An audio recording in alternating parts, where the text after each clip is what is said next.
with me it was my neck. So I'm always leery about going to a chiropractor for my neck for obvious reasons, because you hear things all the time. Right. And you're even warned, like, do not let anybody crack your neck. So, and I would already have trouble with chiropractors before. Every time they try to crack my neck, I would fight it. I mean, they literally would have to kind of distract me and then do it. So it was never anything that felt right to me either. But you reached out, you don't crack. Right. So that was like the one thing. And you don't manipulate. I think that's another really important thing, that twisting and turning. So when you reached out to me, I was at a point of desperation, because they were getting ready to actually go in and put cortisone shots. Right. Yeah, cortisone shots in my neck.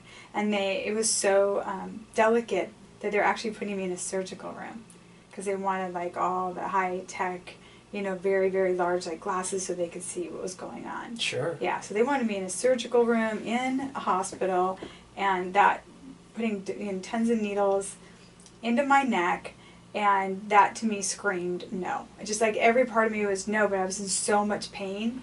It's almost like the doctors, in a way, and this is my opinion, they let you get to that point where you're in so much pain, you'll do whatever they ask you to do. You'll let them cut you open. You'll do whatever. You just want the pain to go away. Right. And that's when you reached out to me.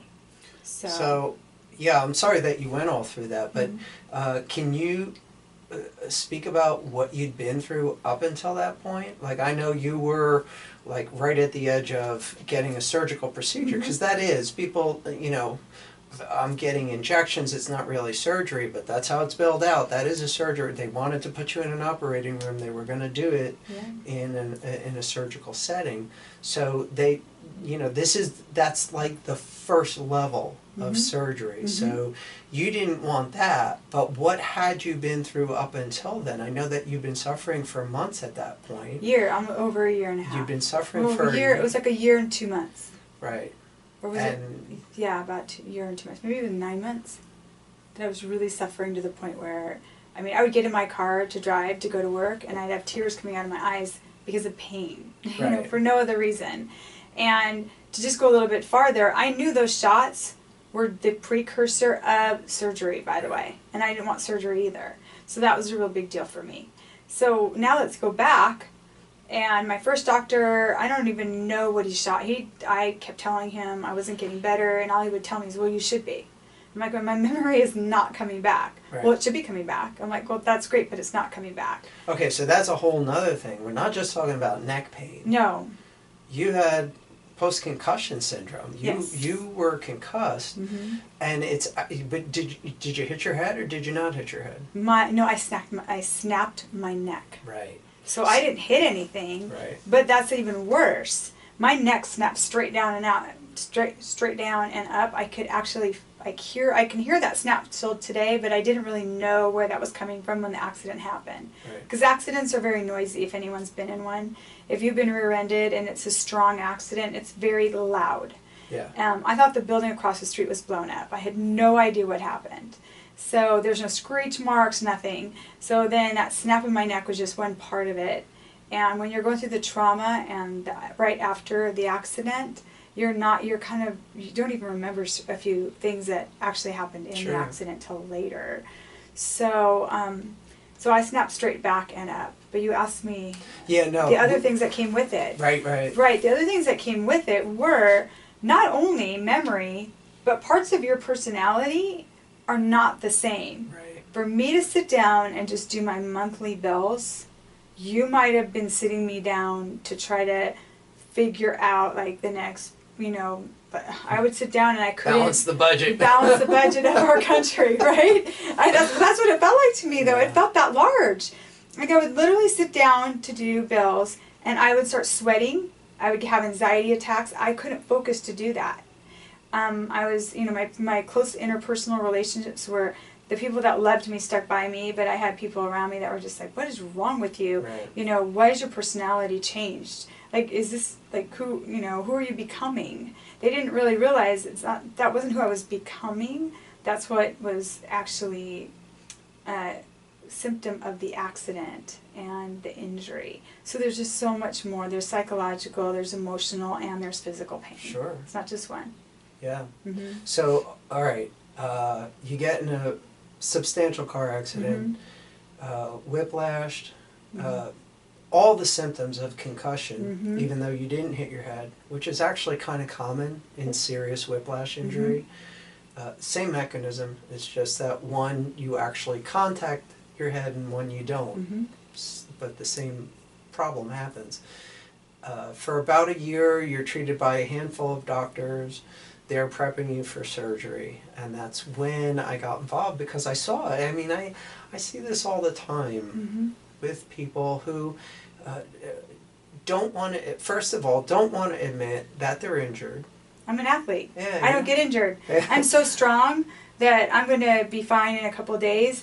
And can I tell you, right after the accident, you're in trauma, and I'm not to any emergency personnel, but the emergency personnel that actually showed up on the scene that day with me said to me, "You're fine. You'll just be sore a couple of days." So what did I do?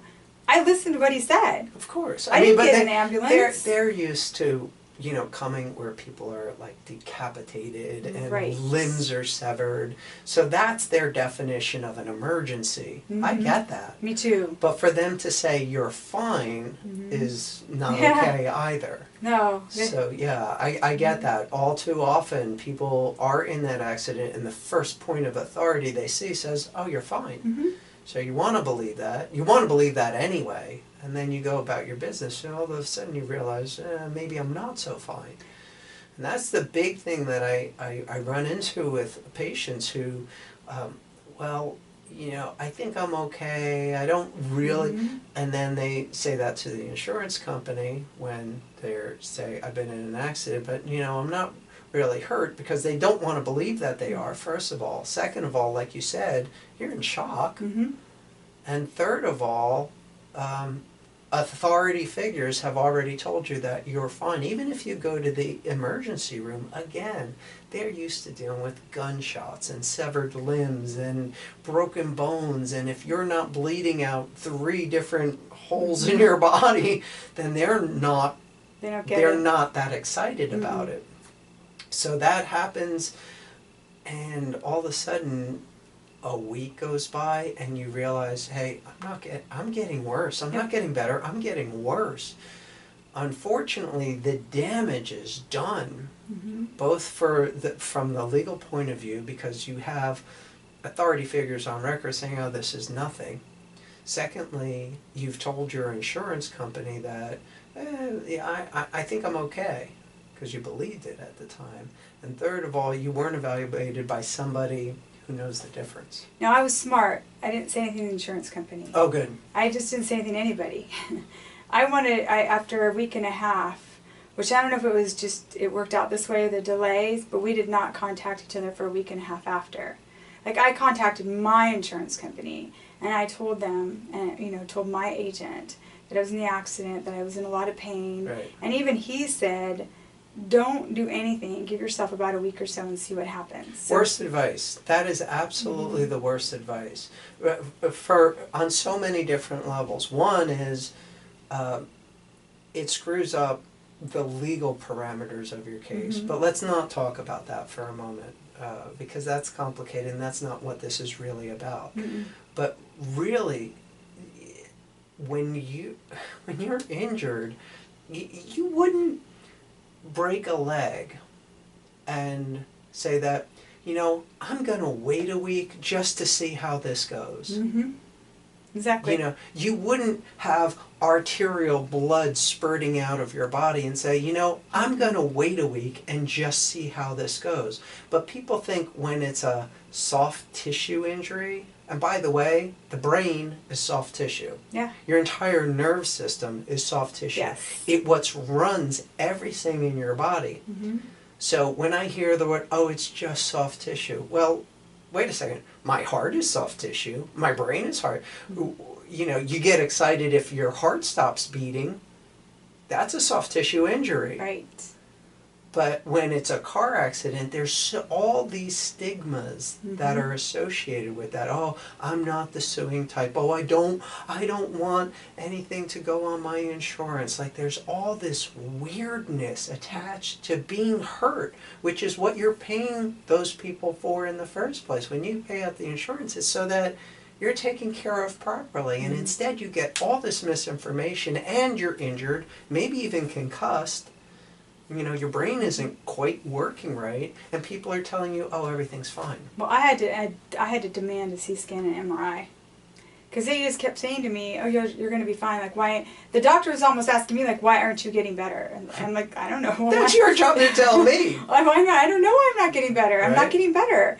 And then he almost made me feel to the point where I had to say I was feeling better when I wasn't feeling better just because of what's wrong with me. Right. Because we're all people pleasers, Can I aren't we? just ask, did they recommend psych meds? Yes, antidepressants. And that was a top neurosurgeon. I went to a top neurosurgeon. I was so excited to see him because he had a great reputation, and I thought he'll be able to tell me why. He asked me all of 5 questions, and some of them were just like not even pertaining to what was going on, and then said, well, we're going to get you on antidepressants. I go, I'm not depressed. It's obscene. I'm in pain. Yeah, that's so I have wrong. no memory, and I have parts of my personality that I don't recognize. Though I don't need I'm not depressed. Right. You know, I had an accident. I had a trauma to my body. My body is not getting better. So I almost had to tell the doctor, no, this is what's really going on. So that was a really horrible experience because, again, I walked out and I would carry my CT scan and my MRI in my purse because I would hope that somebody could help me and tell me what's wrong with me. And according to all these doctors, all I just needed was some cortisone, and then they were going to go in there eventually and do some work on my neck, and I'd be fine. Now, I'm in fitness. I'm an athlete. I'm 50-50 of my neck ever being able to do what I could do before isn't good enough for me. Right. That is not a good odd for me, especially with what I'm doing for a living. So that's when all of that was going on. And then miraculously something stepped in right before you did. It was all meant to be. I woke up the morning before the procedure because I finally just couldn't take it anymore and said, at this point you could have put anything in my neck and I would have just said, just get the pain away, I'll do whatever you want. And I woke up and half my face was swollen for no reason. Like my eye, the whole entire side of my face was swollen. So I went to urgent care and they called me for pre-op. And I told them I was in urgent care because half my face was swollen. And they said, well, then we can't take you tomorrow because we don't know where it's coming from. I walked into the doctor because I had a baseball cap on because I was swollen. Looked at to the doctor. I go, look at my face. And it's a doctor that I know. It's my, general, my GP. And he looked at me and goes, what are you talking about? I go, well, look. And he's like, what's wrong with you? Like, there's nothing wrong with you. I go, half of my face is... And so I took my hat off to show him. He said, your face is fine. So if that just wasn't divine intervention stepping in right there to kind of like... Yeah, don't get the shots. You can't get the shots. And you reached out to me. By the time I got home, went on to my computer, you had reached out to me. So that's how it happened. And then within, I think working with you, it took about 3 months to start feeling better. Brain fog, never talked about the brain fog as well. Always in a brain fog, trying to figure it out. Why can't I be in the real world? You walk around like you're in this fantasy world at all times. And all of a sudden, that's the first thing I noticed with you. The fog lifted. The second thing that was really, really important to me, every day I would leave the house, and every day I would call my son and tell him I left the straightening iron on, or the curling iron on, whatever I was doing with my hair. And every day he would either say, Mom, it's already unplugged, or he'd unplug it for me. I was driving down the street, and I was going to pick up the phone and ask my son, and I go, wait a minute, I remember turning it off. I remembered something that happened. So that was a big deal. That was like the next little thing that I started to notice. And then the pain started to diminish. Now the pain would come back, it'd go off and on, but these things slowly were going away. And then sometimes they would come back. Sometimes the memory loss of the brain fog would come back. But each time they'd come back, they would leave again. They weren't just there. So, how long into this now? I came to see you, I don't even know the months. See, that's one thing that if you've had a car accident, you'll know that whole time. In December, it was about a year. Okay. And that's when we figured out that you were stabilized, that you weren't going to get any worse again. Okay. And that, this was about as good as we could realistically do for that injury. This is 4 months later. Yep. And I'm coming only every other week. I am not having any of the symptoms. The neck pain, if I do get it, it's literally for like an hour and goes away. And that can happen to anybody. Sure. And it could happen because You're on you the know, computer too long. yeah, or I have a 5-pound dog that has to be held like all the time, or it could be anything, but it goes away really quickly. I'm back to all of my normal working out. I can sit down and do my bells, which is great. I actually am writing all the content for a website, which is very involved if anyone's ever done that. And I would have never had the, just the concentration to do this like 6 months ago, Right. or 7 months ago. And I'm just noticing in every area of my life, I'm getting control of my life again. I'm having ownership of my life. Yeah, you got A your life life back. yeah, I got my life back. Yes, thank you. That's awesome. You're Thank welcome. you for giving me a life back. Thank you.